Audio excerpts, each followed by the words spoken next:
My parents spoiled my brother with it all: private tutors, a $30,000 car, and a job at my dad's company. I was the unseen one. Until I quietly turned into a millionaire. At a family cookout, he blew up when he learned, and my aunt exposed a family secret that broke him. What if everything you thought you knew about your family, about yourself, was a meticulously crafted deception? Imagine the gut punch when you discover your entire existence was a secret, hidden by the very people who were meant to cherish you. The day my world tilted wasn't a dramatic explosion, it was a silent, ordinary Saturday morning. I was 12, and the quiet hum of the house felt particularly empty, devoid of the usual birthday excitement. My name is Liam. I'm 27 now, but the moment I truly grasped my non-existence within my own family, I was just 12.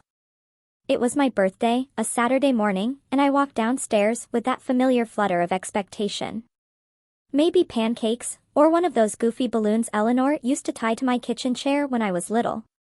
But there was nothing. Not a single happy birthday from either of them.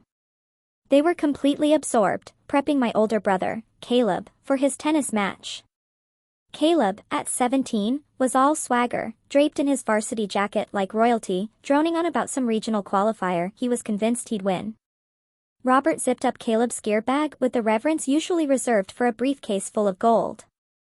Eleanor pressed a protein bar into Caleb's hand and kissed his forehead. I just stood there, in the hallway, watching. Invisible. Finally, I managed to push the words out, "Hey, it's my birthday." Eleanor paused, just for a second. "Right. Happy birthday, sweetie," she mumbled, not even looking up from tying Caleb's shoelaces, a task he was perfectly capable of doing himself, by the way. Robert didn't say a word. Just, "Come on, Caleb. Let's beat traffic." And then they were gone. That morning, I ate cereal alone, watching the neighbors' party balloons, probably for their kid, sway in the wind. That was just Caleb's world. Everything, absolutely everything, revolved around him. If he had a soccer game, we all dropped everything to attend. If he threw a tantrum, the entire world seemed to pause. When I brought home an A, it was a casual, "well done." But a B+ for Caleb? A full-blown celebration. They funneled money into him, private tutors, sports coaches, music lessons, even a public speaking coach when he decided he might run for student council. I was the shadow, the afterthought. If Caleb was their constantly refined masterpiece, I was just a stray scribble in the margins. By high school, the imbalance was stark. Caleb's 18th birthday brought a brand new $30,000 Jeep, silver, with custom leather, and a giant bow. Robert handed him the keys in the driveway like it was a commercial for the perfect son. Everyone clapped. I was 16. My old, rusty BMX, a hand-me-down, had a broken brake and a chain that slipped every few feet. Robert once rationalized, "You're not really the outdoor type, Liam, you don't need a new one." But the true kicker came when Caleb turned 20. Robert, without a second thought, handed him a job. "Come work with me," he'd said. "Start learning the ropes." Robert owned a solid, mid-sized construction supply company. Nothing flashy, but stable. He'd built it himself, always spouting about legacy and the future of the business. Apparently, that future only included Caleb. Never once did he even ask if I was interested. I was already working part-time at a bookstore, quietly squirreling away money for community college. I overheard him at a family gathering once, telling my uncle I wasn't a business-minded, that I liked to keep to myself. As if being quiet somehow disqualified me from our family's grand plan. So I kept my head down. I studied. I taught myself to code, built websites on an old laptop I bought off Craigslist with my own savings. I stopped expecting praise, I didn't even truly want it anymore. All I craved was freedom. But still, those little digs, those subtle cuts, they'd occasionally slip in. Eleanor once remarked I looked scruffy after an all-nighter freelancing. Robert just laughed, "Well, not all of us are born with Caleb's hustle." It felt like I could never measure up. Not loud enough, not charismatic enough, not worthy enough. I moved out at 20, never asking for a single dime. Caleb? He stayed home well into his 20s. Rent-free, utilities paid, with a rotating cast of girlfriends who always seemed vaguely irritated at family dinners. He'd roll his eyes when our aunts asked about his career, just helping Robert run the show, he'd say, as if he were heir to an empire. Meanwhile, I was devouring online courses, building apps late into the night, slowly, steadily transforming small freelance gigs into something real. Something that was mine. They never knew, though. No one in my family really asked. They just assumed I was barely scraping by, probably still at that bookstore. It was easier that way. Let them believe I was average. Let Caleb think he'd won. But then, a few months ago, something shifted. It was Aunt Patricia, Robert's younger sister, who first truly noticed. She invited me for coffee one Sunday, just us, and she said, "Liam, you look good. Like, really good. What's going on?" I don't know why, but I just told her. I told her about the app that exploded, the buyout offer I accepted that left me with more money than I'd ever dared to dream of. I told her I'd quietly invested in rental properties, launched 2 more ventures, and was now, technically, a millionaire. Not that I was flaunting it. She just blinked, utterly stunned. "Does your family know?" I shook my head. They never asked. And I had no plans to tell them. Not yet. Not until the annual family barbecue. It was one of those sacred traditions. Every summer, Eleanor and Robert hosted a massive cookout in their backyard. Aunts, uncles, cousins, distant relatives. Caleb, naturally, was always the undisputed star. Beer in hand, he'd wander around, cracking jokes, loudly pontificating about business deals he barely understood, or how he and Robert were crushing it at work.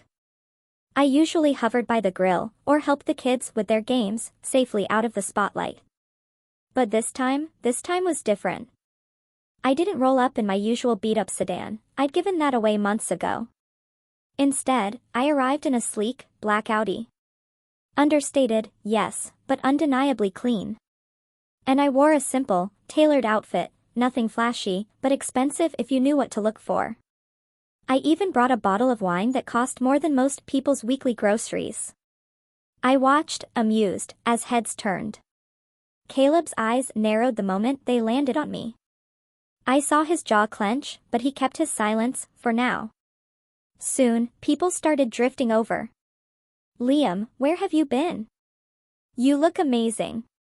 What are you up to these days?" I offered vague answers. "Just working, keeping busy."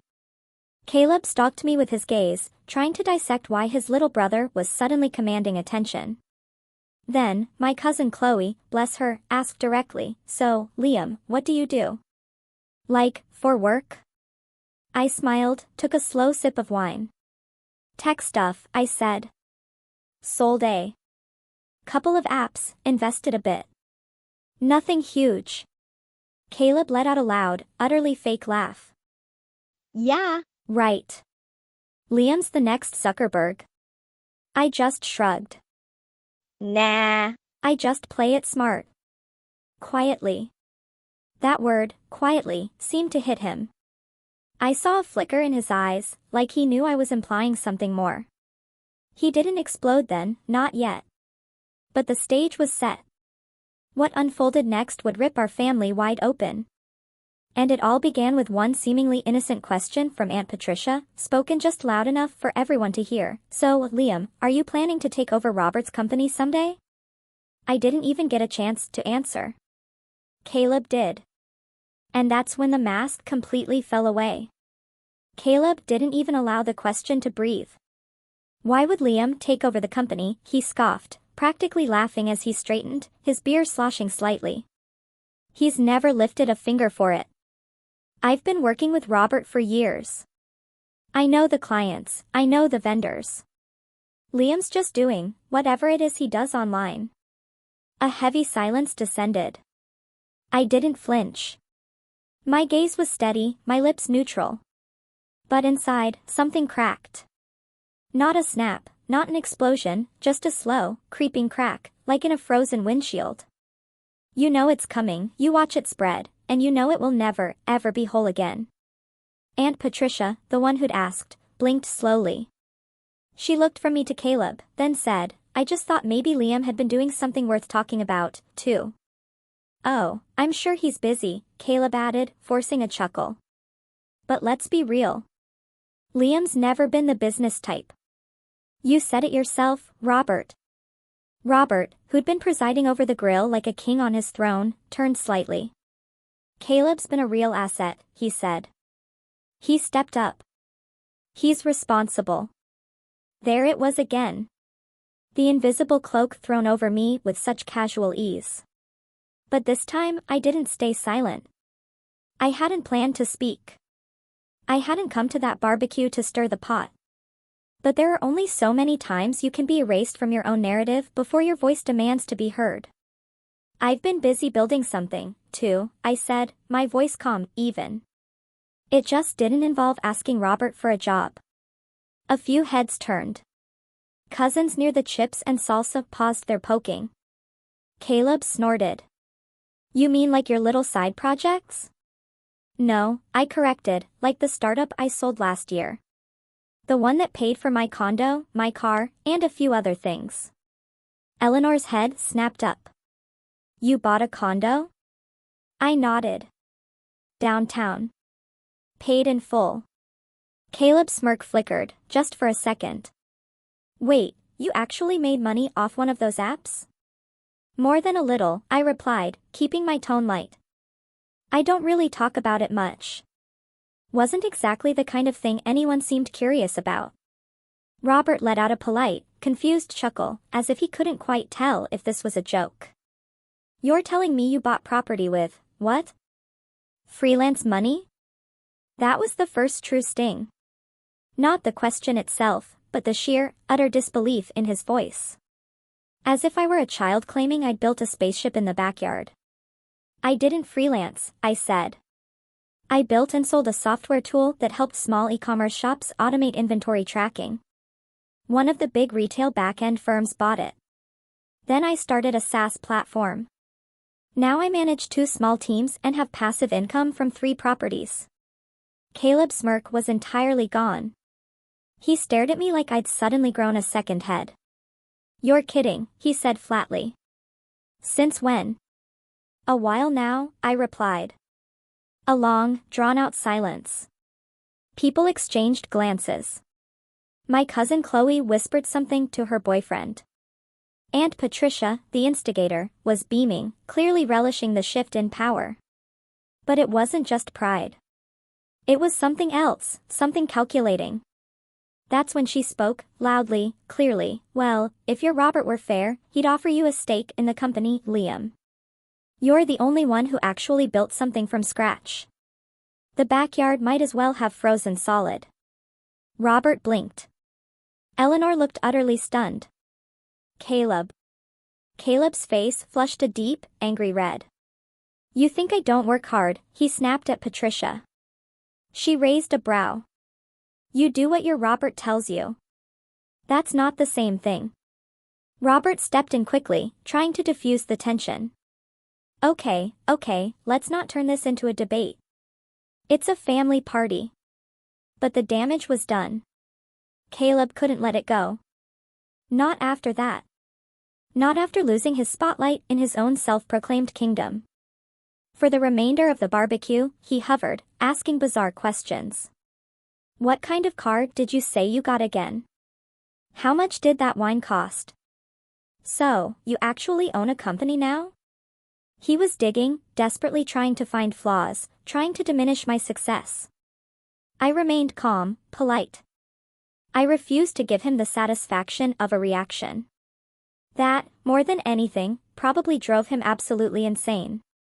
Later that evening, after most guests had left and the backyard had grown quiet, I went inside for something from the kitchen. That's when I overheard them. Caleb and my parents in the dining room. He embarrassed me. Caleb was fuming. At my house. It's not your house, Eleanor whispered, weakly. Robert added, we didn't know he'd made money. He's never mentioned it before. Because he's sneaky. Caleb snapped. You think he just happened to show up in that car, with that watch, and that smug face? He wanted this. He planned this.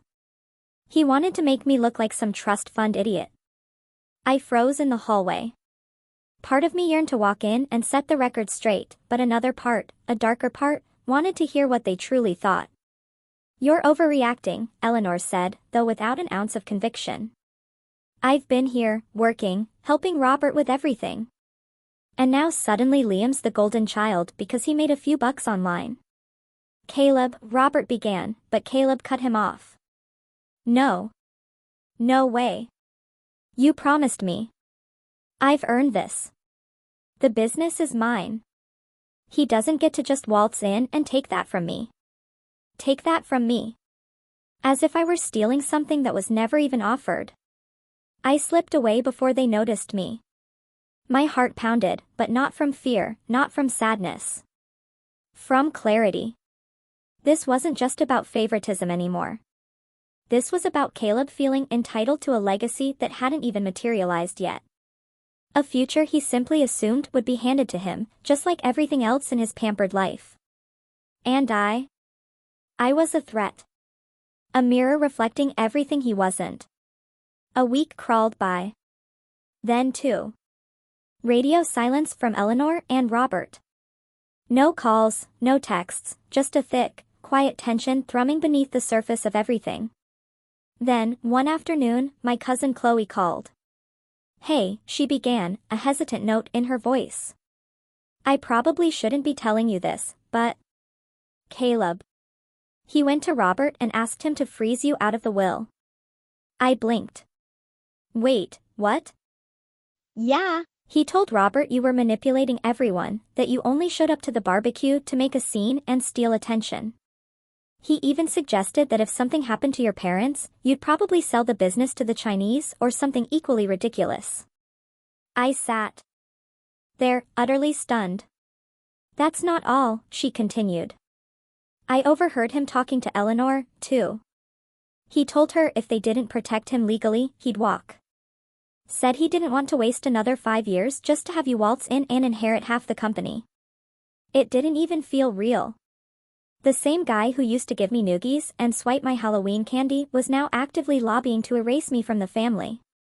All because I dared to succeed on my own terms.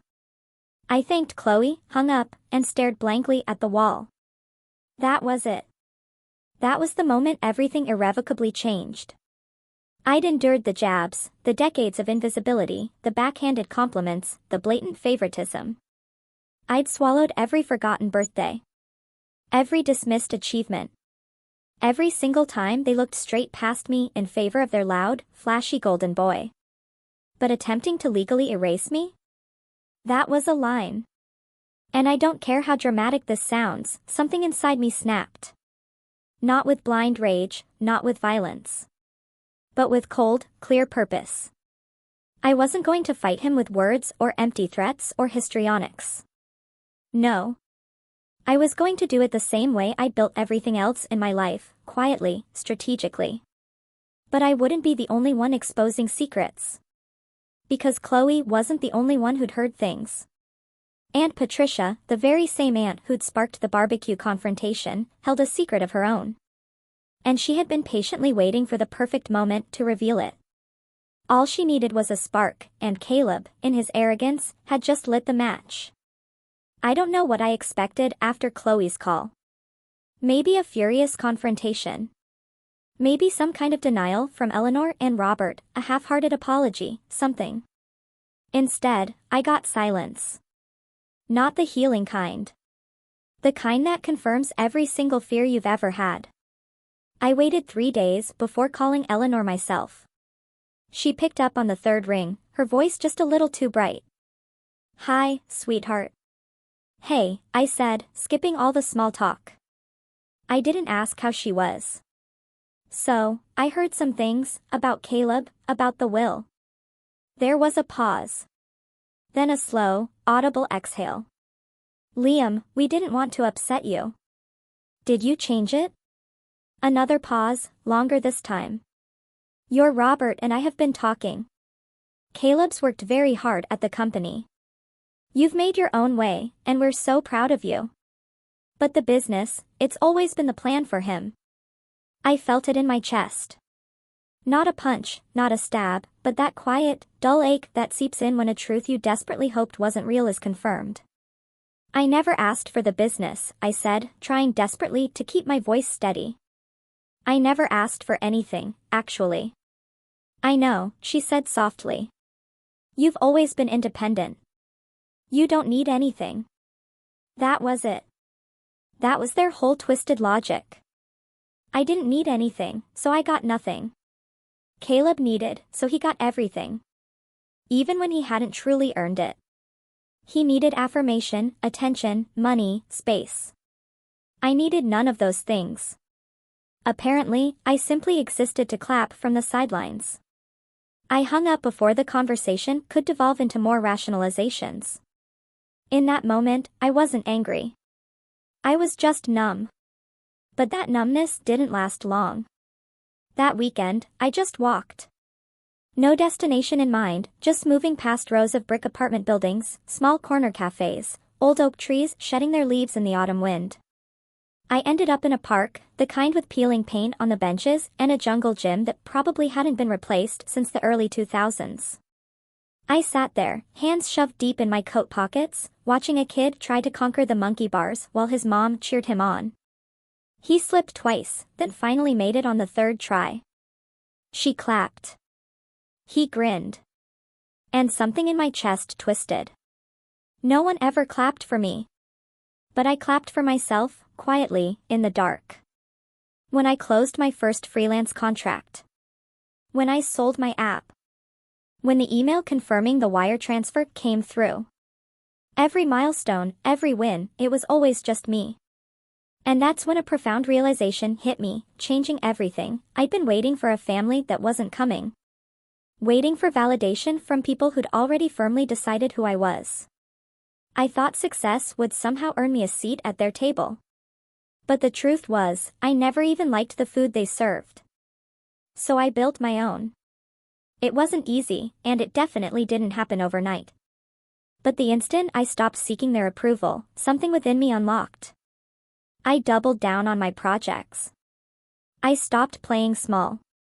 I started mentoring young developers, speaking at tech meetups, even joined a small angel investment group.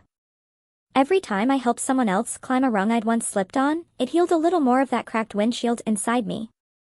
And the money? It started flowing in waves. The second SaaS tool I built absolutely exploded. It was a project management integration for remote teams, launching at precisely the right moment. Within 6 months, it was featured in industry newsletters, then picked up by a mid-tier influencer in the startup space. I woke up one morning to over 2,000 new paid users and an inbox flooding with emails. That week, I hired a small team, 4 people, talented, hungry, kind. We built a culture from scratch. No egos, no golden boys, just people who showed up and gave their best. I rented a small office space downtown. I could have stayed remote, but I craved a physical place, a space that was entirely mine. Every morning, I'd grab coffee from the same corner shop and walk through the glass doors, smiling at the simple decal on the window that read, Lumen Forge. People thought it was fancy. It wasn't.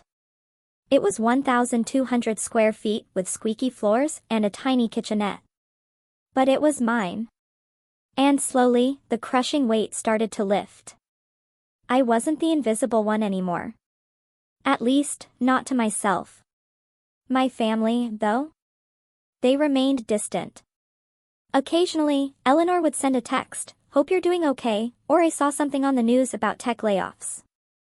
Are you safe?" I'd reply with a brief, "All good. Thanks for checking in." Robert didn't reach out at all. Caleb certainly didn't. I didn't even get an invite to Thanksgiving that year. Chloe later told me they'd assumed I'd be too busy. The ironic part? I was busy, but not in the way they thought. I took a solo trip to Aspen, Colorado, something I dreamed of since I was 16. I hiked trails at dawn, sipped hot tea in an ancient lodge, and journaled under the changing leaves. Even out of season, it didn't matter. I was there, truly living, breathing. And for the first time, I didn't feel like I had to prove anything to anyone. But the peace didn't last. Not when Aunt Patricia called me again months later, her voice grave. You might want to sit down. I was in the office, reviewing UX revisions, when her name flashed on my screen. I answered with a casual, "Hey, what's up?" Her voice was tense, controlled. "I know you've been staying out of the drama," she said, "but Caleb's up to something again." I closed my laptop, slowly. "Go on." "He's been telling people you exaggerated your success. Said the car was leased, the condos rented, that the whole thing was some online scam." She hesitated.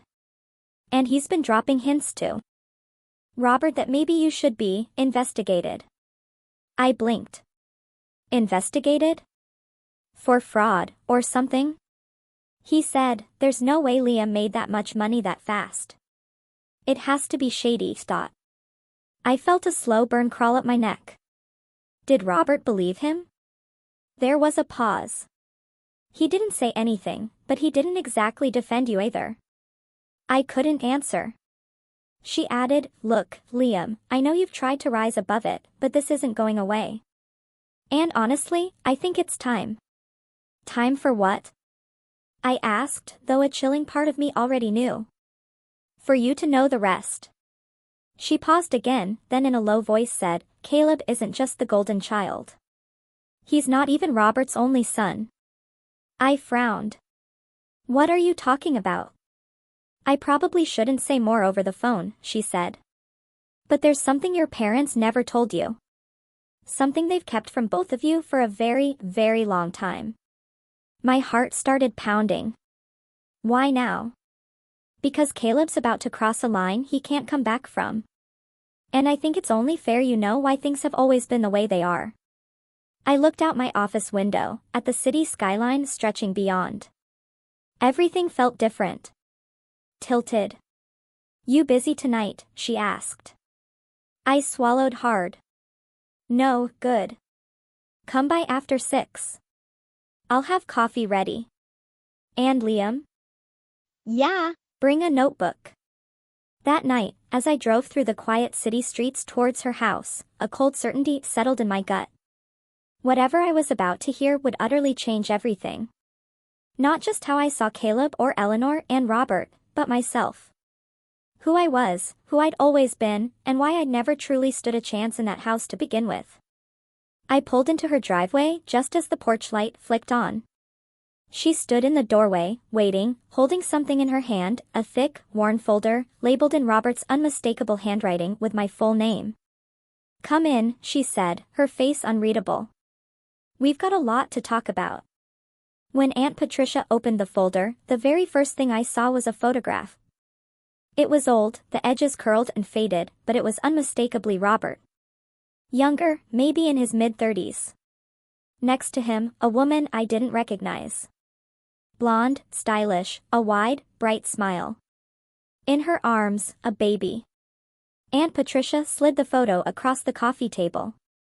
"That's you," she said softly. I blinked.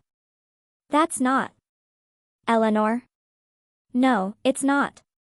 I stared at the photo, my brain struggling to process. "She's your biological mother." Her name was Victoria, Aunt Patricia continued. "Robert was with her before he met Eleanor. You were born just a few months before Caleb. It's complicated." The room was eerily silent, save for the rhythmic tick of a wall clock. "She died when you were a baby. A car accident. Robert was devastated, but her name was on your birth certificate. When she passed, he took custody without a fight. Your grandparents on her side weren't in the picture." Aunt Patricia's voice was quiet. "Robert met Eleanor less than a year later, and she agreed to raise you." But I wasn't hers," I whispered, the realization hitting me like a physical blow. Aunt Patricia nodded. "And she never let him forget it." I leaned back, my heart hammering against my ribs. She always blamed Victoria, she said. Said you were a constant reminder of Robert's old life. She tried, I think. But when Caleb was born, everything changed. Suddenly, he was the clean slate, the perfect do-over. And you were just the leftover. I couldn't speak. I literally couldn't. It was like hearing a language I understood, but never, ever expected to hear. All these years, I finally muttered, I thought I was just less. Not good enough. My voice was hoarse. But it wasn't that. It wasn't me. It was never me. Aunt Patricia reached across the table and gently rested a hand on mine. No, Liam. It wasn't. The folder held more old court documents, faded letters, a tiny hospital bracelet with my name scrawled in marker. Patricia had kept all of it. She told me Victoria had been a brief friend, and she'd tried to stay connected after the accident, but Eleanor had systematically pushed her out, too. Everything to do with the past had to be eradicated. I left her house that night in a daze, the folder tucked under my arm like some ancient, fragile relic. I didn't cry. Not yet. I just sat in my car for almost an hour, staring into the darkness, letting the engine run. By the next morning, I'd made a decision. This wouldn't break me. This would fuel me. If they wanted to erase me from the family, then fine. I would show them just how dangerous it is to underestimate the person you left behind.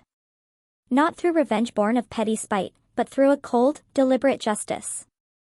The old me, the one who sought their approval, who played nice, who showed up with polite smiles and harmless wine, he was gone. The man who walked into the Lumen Forge office that Monday morning wasn't just a founder. He was an architect. And he was about to build a reckoning. First, I gathered information. Not just about my family, but about my options. I didn't want to utterly ruin their lives, that wasn't the endgame. But I wanted the truth to hit them hard. I wanted Caleb, the golden heir, the entitled manipulator, to finally feel the crushing weight of accountability. I wanted Eleanor and Robert to look at me and truly see me. Not the placeholder. Not the quiet disappointment. Just me. I started by meeting with a lawyer, a friend of a friend specializing in family estates and business succession. I laid everything bare, the attempted will change, Caleb's manipulation, his attempts to discredit me. The lawyer leaned back, steepling his fingers. Do you have any interest in the business itself? No, I said, truthfully. I have no desire to be part of it. But I do want to ensure I'm not being illegally cut out, and I want protection if Caleb tries to drag my name through the mud. He nodded. Let's get you a copy of the most recent will. You may have legal standing to contest it if your Robert was manipulated. Over the next few weeks, I meticulously built a quiet paper trail. Aunt Patricia provided more background, old emails, notes, even a voicemail Eleanor had left her years ago, saying, Liam will be fine. He's smart, but Caleb needs this. That was their eternal mantra. I also started digging into Robert's company. Caleb wasn't the business genius he pretended to be. In fact, the deeper I looked, the more I realized he'd been systematically bleeding the company dry. Misusing funds, writing off personal expenses. He'd even used the company card to buy that ridiculous Rolex, the very same one he wore to the barbecue. It was all meticulously documented if you only knew where to look. So, I hired a private forensic accountant. 2 weeks later, he returned with a folder of his own. And this one was nuclear. Caleb had been shifting company assets into a shell business registered under a friend's name. It was sloppy. Arrogant. And likely illegal. If it ever came to light, Robert's company could face serious trouble, tax evasion, fraud, even potential criminal charges if they didn't act swiftly. I sat there, the folder heavy in my hands, my heart hammering. I finally had it. Undeniable proof that the golden child had feet of clay. But I wasn't done. I needed one more piece. So, I called Chloe. Can you do something for me? I asked. Depends, she said cautiously. Caleb, is he still dating that girl? What's her name? Brittany? Yeah. They're rocky, but still together. Would she talk to you? Chloe let out a cynical laugh. Absolutely. She hates him. Within days, Chloe sent me screenshots. Caleb, in private texts to friends, to Brittany, to random buddies, had been bragging about how he was going to lock me out of everything and claim the family business outright. He even joked that I'd probably crawl back to them eventually once my little app money ran out. Screenshots, dates, context, everything I needed. With my 3 crucial folders, the birth secret, the financial proof, and the manipulation receipts, I began to plan. But I wouldn't go in guns blazing. No. I wanted a stage. An audience. And the perfect opportunity practically fell into my lap, Robert's 60th birthday. He was throwing a huge bash, dinner at a private banquet hall, extended family, speeches, a slideshow, the works. Caleb, of course, was spearheading the entire event. Chloe, bless her, caught wind of it and sent me the invite. I wasn't even on the original guest list, but she manually added me. This is it, she wrote in the message. If you want your moment, this is the one. RSVP. And so, I began to prepare. I rented a black suit. Clean, tailored, modern. Not flashy. But when I wore it, I looked every inch the CEO Caleb only pretended to be. I had the folders scanned, labeled, and tucked away on a sleek tablet. And I called in a favor from an old friend, a professional videographer who owed me one. Discreet recording, I told him. Nothing fancy, just capture reactions. Audio clear. Can you do that? He smirked. Easily. My plan wasn't to detonate the room. Not yet. My plan was to carefully set the table and serve the truth, course by painful course, right in front of everyone who had ever watched me sit in silence. Aunt Patricia, a true ally, offered to help. She knew my timing.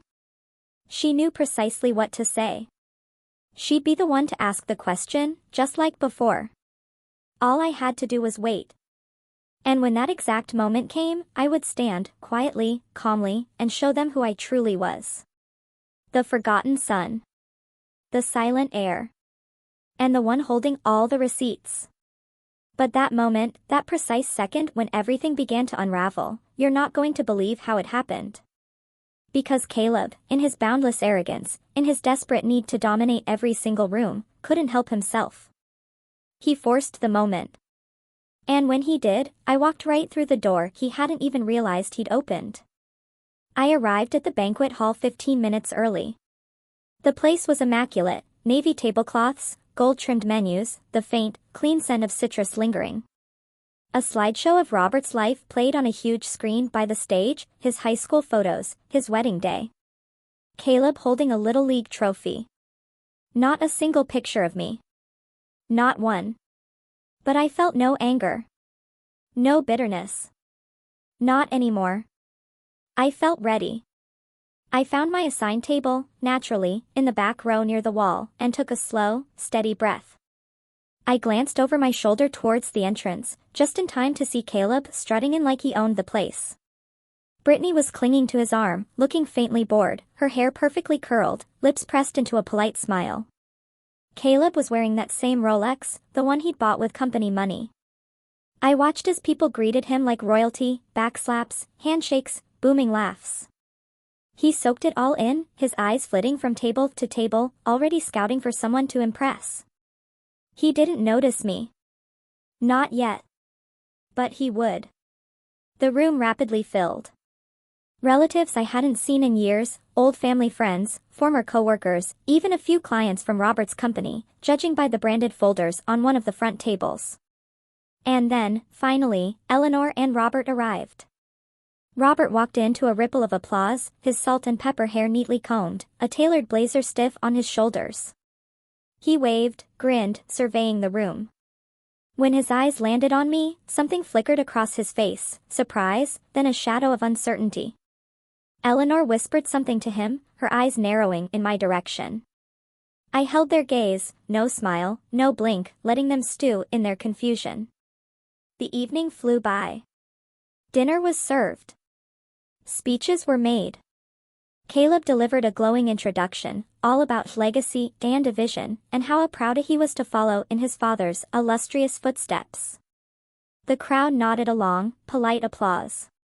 Then came the open mic. That's when Aunt Patricia stood up. She didn't immediately grab the microphone.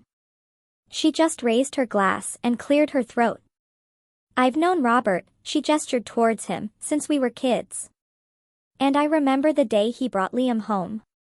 A tiny thing, barely a year old. Scared, quiet, but smart. Always watching. People turned, heads tilted. Robert's jaw clenched. Aunt Patricia smiled gently. And I remember thinking, he's going to be the one who surprises us all someday. An awkward silence settled. Eleanor shifted uneasily in her seat. Caleb let out a little, forced laugh, trying to wave it off. Anyway, Patricia continued, her voice clear and strong, tonight's about family. And family, to me, isn't about blood, or noise, or flash. It's about integrity. About who shows up, even when no one's clapping. She raised her glass directly towards me. To the quiet ones. A few others raised their glasses, hesitantly, curiously. And then it happened. Caleb stood. Okay, he said, a tight, artificial laugh escaping him. Let's not make this weird. I mean, we all know Liam's doing great for himself, right? I mean, what was it? An app? A YouTube channel? Drop shipping? A few scattered, nervous laughs rippled through the room, mostly from younger cousins who knew no better. I stayed seated. Actually, I said, my voice calm, cutting through the murmurs. I'd like to say a few words. Every single eye in the room swiveled towards me. I walked to the front, tablet in hand, my rented suit perfectly pressed, my expression utterly unreadable. Caleb slowly sat back down, crossing his arms. I took the mic. Thanks, everyone. I wasn't planning to speak tonight, but I guess I should have known I'd eventually have to. I paused, my gaze sweeping over Eleanor and Robert. I've spent a long time being quiet. Being careful. Staying in the background. And for a while, I thought maybe that was just who I was, the invisible kid, the one who didn't need anything, the one who wouldn't be missed. People shifted in their chairs. Eleanor stared intensely at the tablecloth. Robert looked away, unable to meet my eyes. But I've learned a lot in the last few years. About who I am. Where I truly come from. And why things have always felt different. I tapped the tablet. Behind me, the projector screen clicked, and the cheerful slideshow of Caleb and Robert vanished. In its place, the scanned photo. Robert. Victoria. Me, a baby, in her arms. An audible gasp swept through the room. Eleanor's head snapped up, her face a mask of horror. Robert turned instantly pale. Caleb muttered, "What the?" "This," I said, gesturing to the image, my voice steady, "is my beginning. A truth I only recently discovered. My biological mother, Victoria. She passed when I was a baby. My father took me in. And later, he married someone else. Someone who agreed to raise me, but never truly accepted me." I turned to the stunned crowd. I'm not saying this for pity. I don't want sympathy. I just want to make something very clear, my silence wasn't ignorance. It was restraint. I tapped the tablet again. A new slide appeared, screenshots. The ones from Brittany. Caleb's vile texts. His explicit plan to remove me from the will. His mockery. His arrogant bragging. The room was utterly dead silent. Then another slide, accounting records, shell company transactions, the Rolex invoice. This, I said, my voice still unnervingly calm, is what happens when entitlement goes unchecked. When someone assumes they're untouchable. Caleb shot to his feet, eyes blazing. You planned this, you psycho. Sit down, I said, without even looking at him. The room froze. And to my utter astonishment, Saturday, this isn't revenge, I continued, my voice gaining strength. This is exposure. Transparency. I don't want the company. I don't want the house. I don't even want your approval. I've built my own life from scratch, without handouts, without shortcuts. I looked directly at Robert, my gaze unyielding. But if you think I'm going to let someone smear my name, cut me out, and launder money through a family business, all while hiding behind a legacy I was never even allowed to be a part of, you are profoundly wrong.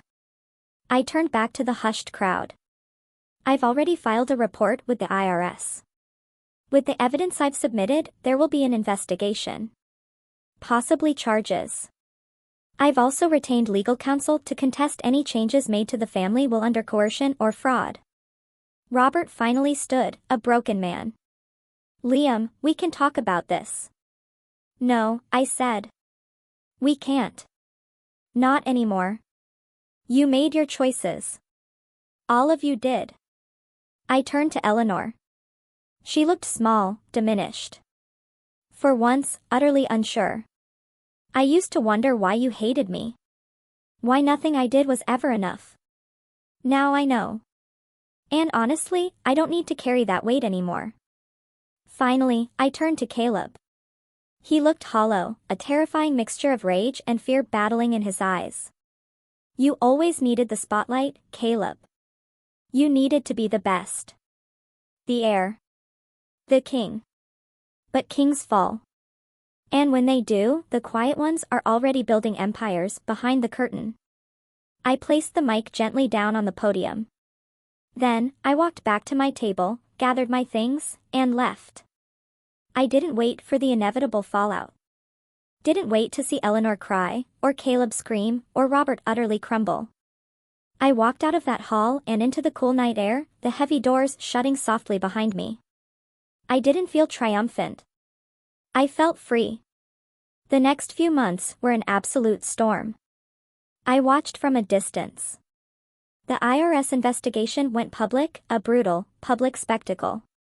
Caleb tried to deny everything, but the records were airtight. The shell company was definitively traced. The funds, unequivocally misappropriated. Robert's business took a devastating hit, fast. Clients pulled out. Reputations collapsed. He quietly stepped down to avoid further scandal. Caleb was removed from the company entirely. They even offered me a stake, a chance to help rebuild. I declined. Instead, I sent a quiet, anonymous donation to a scholarship fund in Victoria's name. The mother I never knew, but whose love I could now feel, finally, filling the hollow spaces between every cold, distant memory. Aunt Patricia stayed close. So did Chloe. And a few cousins reached out after the dust settled, truly apologetic for not seeing things sooner. Caleb vanished for a while. Word eventually trickled back that he'd moved states, desperately trying to start fresh. Eleanor and Robert? I haven't heard from them. And I don't need to. Lumen Forge is thriving. My team has grown significantly. We've moved into a much larger, brighter space, filled with sunlight and plants and genuine laughter. Sometimes I walk in and just stand at the entrance for a moment, watching it all unfold, knowing, truly knowing, that I built this. Not for revenge. Not for approval. But for me. Because sometimes, the most profound justice isn't about destruction. It's about creation. About becoming so untouchable, so undeniably successful, that those who once dismissed you have no choice but to watch from the outside, powerless. And the best part? They can't take any of it away. Not anymore. Not ever again. I was never the invisible one. They just didn't know where to look. This journey was long and painful, but finding my own truth was worth it. If you've ever felt overlooked or had to fight for your place, I want to hear your story. Drop a comment below, and let's connect.